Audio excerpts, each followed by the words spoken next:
Meu Senhor e meu Deus, creio firmemente que estás aqui, que me vês, que me ouves. Adoro-te com profunda reverência. Peço perdão dos meus pecados e graça para fazer com fruto este tempo de oração. Minha Mãe Imaculada, São José, meu Pai e Senhor, anjo da minha guarda, intercedei por mim. Há dias ouvi uma expressão divertida e castiça. Era uma pessoa que estava a tentar rir-se de si própria e que me dizia assim: parece que hoje acordei com o pé esquerdo. E como não é uma pessoa supersticiosa, começamos os dois a rir-nos juntos. Mas a expressão ficou-me cá dentro e até ajudou-me a rezar. É que às vezes acordamos com o pé esquerdo e parece que esse dia custa mais do que os anteriores. Bem, hoje quando ouvires esta meditação, o dia pode custar-te mais, porque se calhar ficaste a ver as eleições até às tantas e estás com sono. Pois bendita a oração, que tenta imitar as noites de oração de Jesus, mesmo que ele tivesse sono por outros motivos. Às vezes, acordamos com o pé esquerdo e só percebemos a meio do dia, porque o trabalho não está a correr bem, como habitualmente, ou porque acordamos tarde e temos que andar a correr todo o dia para recuperar o tempo perdido e perde-se a paciência mais rápido. E nesses dias é como se a tentação, para ficarmos fora do nosso habitual, mais irritadiços, mais ariscos, mais suscetíveis, viesse ao de cima. E talvez tenha sido algo parecido ao que aconteceu aos teus discípulos, Jesus, no Evangelho que lemos hoje. Houve uma discussão entre os discípulos sobre qual deles seria o maior. Mas Jesus, que lhes conhecia os sentimentos íntimos, disse-lhes: quem for o mais pequeno entre vós, esse é que será o maior. Jesus conhece a nobreza daqueles corações. E não perdes nunca a paciência, Senhor. É assim que o Senhor nos trata também.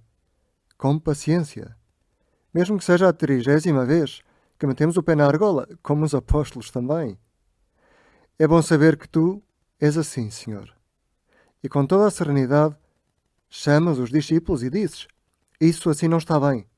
Quem quer seguir-me tem de recomeçar a aprender a ser humilde todos os dias, a não querer ser estimado a qualquer preço, até por cima do desprezo dos seus próprios irmãos. É verdade.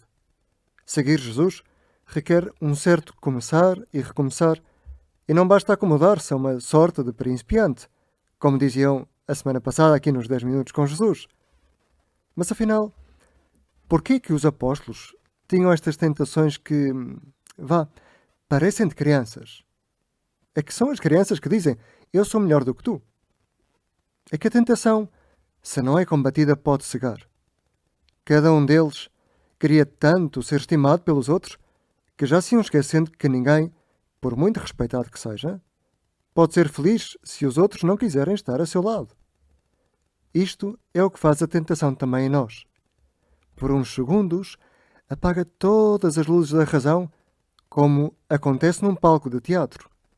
Perdemos a visão geral da realidade e passamos a ver só uma luz pequenina que se acende no palco, como se tudo o que existisse fosse só e tão só o que está a acontecer dentro daquele circulinho de luz que se torna cada vez mais e mais pequeno e mais pequeno.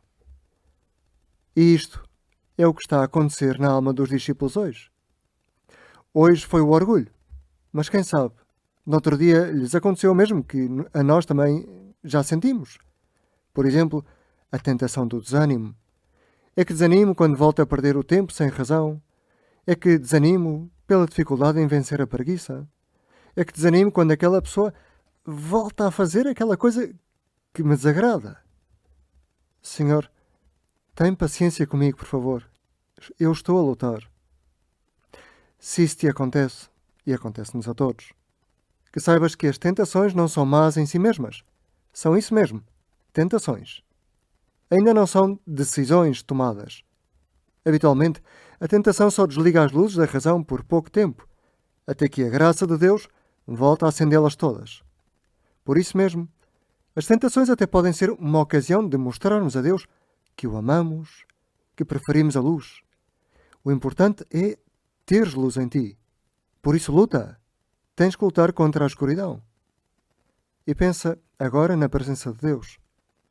Não será que as minhas tentações se podem converter num chamamento à santidade? Um chamamento para a luz? Jesus, dá-me força para resistir às trevas que vêm com a tentação e dá-me paciência para aprender a ser santo com as minhas tentações mais frequentes, aquelas que me levam longe de ti, quando me deixo cair nelas. E Jesus, que é paciente e forte, como sabes, ensina-nos como ensinou os seus discípulos a rezar: Pai nosso, que estás nos céus, não nos deixeis cair em tentação. Sou teu filho. Deus, que é nosso Pai, é mais forte que o mal e a escuridão.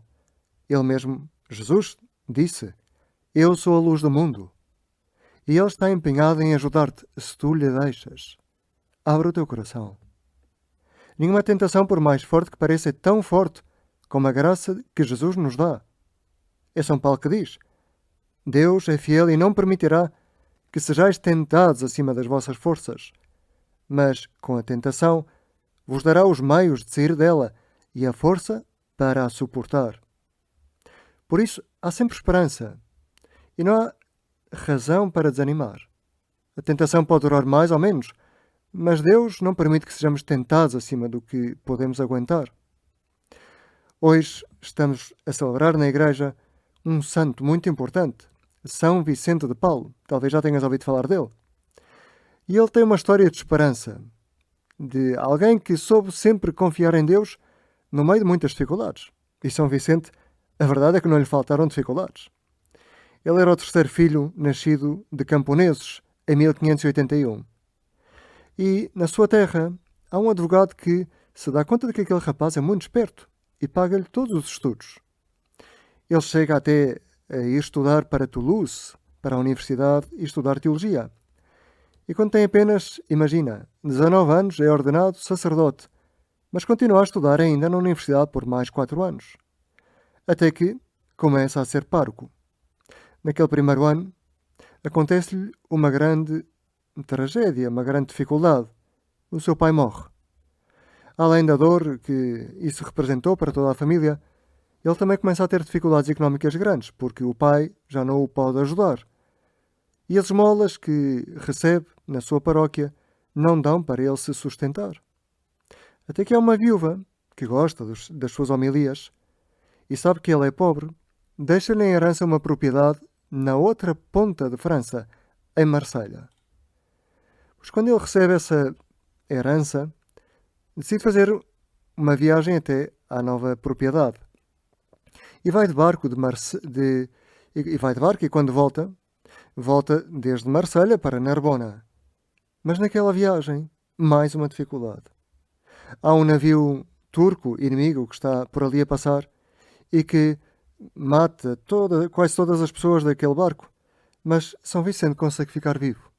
Escapa e é feito preso. Escapa com vida, mas passa a ser escravo. Quando chega ao norte de África, é vendido a um pescador que ali vivia, que passado pouco tempo vendeu, por sua vez, a um químico, e este, por sua vez, naquele primeiro ano, vendeu a um proprietário agrícola. 3 donos no primeiro ano que viveu em África. Mas este último, o agricultor, tinha uma coisa especial. Este homem tinha sido um católico e tinha renegado a fé. Agora vivia ali, no norte da África, e tinha-se casado com 3 mulheres. E uma delas um dia ouve Vicente a cantar. E acha muito bonito aquele cântico que ele está a fazer. E pergunta-lhe: o que é que estás a cantar? E ele diz que é um hino religioso, a sua religião católica.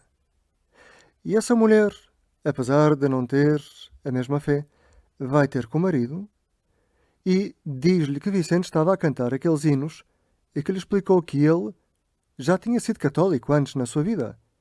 E censura-o. E diz: não entende como é que ele abandonou uma fé que lhe parecia a ela tão bonita. Imagina o desânimo e a falta de esperança que podia ter escurecido a alma de Vicente. Ele era, ao fim e ao cabo, escravo de uma pessoa que também tinha tido a mesma fé que ele, mas que não cantava hinos, que não praticava e que tinha renegado a fé. parecia a pior desventura possível. No entanto, Vicente, com muita paciência, consegue fazer com que aquele homem recupere a chama da fé. E 10 meses depois, os dois metem-se num pequeno barco e decidem fugir para as costas de França. Conseguem atravessar o mar Mediterrâneo e, quando chegam à França, encontram um embaixador do Papa, que os recebe. Vicente volta a ser sacerdote, a poder celebrar a missa. Que alegria! Entretanto, o embaixador tem que ir para Roma e quer levar os dois com ele. Vicente, quando chega a Roma, estuda Direito Canónico, numa das universidades romanas. E aquele homem, curiosamente, que tinha renegado a fé e que se tinha casado com 3 mulheres no norte da África, decide levar o resto da sua vida como uma vida de penitência e torna-se monge. Ao final de algum tempo, Vicente volta para a França, mas as dificuldades voltaram a aparecer na sua vida. Dão-lhe um encargo de cuidar os presos e condenados às galés. E ele percebe, porque tinha um coração como o de Jesus, que aqueles homens nem todos eram tão maus e aquilo que precisavam era de abrir a sua alma em confissão. Mas são tantos que querem falar com ele que ele tem que pedir a outros padres, amigos, que o ajudem a confessar tantas pessoas. Vicente é então enviado para Paris e em Châtillon que faz um sermão apelando para a situação dos pobres. E nascem então as Filhas da Caridade e funda outra instituição, os Padres Lazaristas, ou também os Padres Vicentinos, que começam a evangelizar naquela altura as zonas rurais de pobreza extrema que existia na França. A vida de São Vicente é uma vida cheia de contrariedades, mas é a vida de uma pessoa que sabe enfrentá-las com a simplicidade de estar confiado nas mãos do seu Pai Deus. Por cima de todas as marés de dificuldades, Vicente é um exemplo de alguém que soube começar e recomeçar a confiar em Deus. As nossas contrariedades não são apenas dificuldades que nos aparecem à frente, mas também podem ser um chamamento de Deus para sermos mais santos, para confiarmos mais na sua graça, nele, que é o nosso Pai. Mas para isso precisamos de ser humildes. Quem for o mais pequeno entre vós, esse será o maior. Dou-te graças, meu Deus, pelos bons propósitos, afetos e inspirações que me comunicaste nesta meditação.